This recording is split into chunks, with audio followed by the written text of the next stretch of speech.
Hello guys, আজকে আমি খাবো পদ্মর চাক। তো এটা কিরকম খেতে আমি জানি না, আজকে ফার্স্ট খাবো।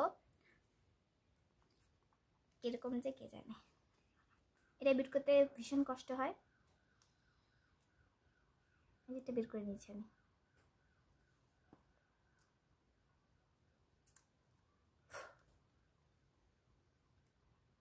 এটা কিন্তু খায় না, এই যেটা খায় না এটা ফেলে দিতে লাগে।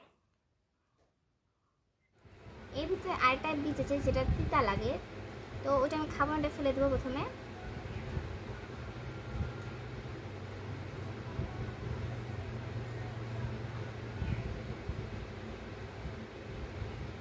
এই বীজটা খাওয়া যায় না, তিতা লাগে।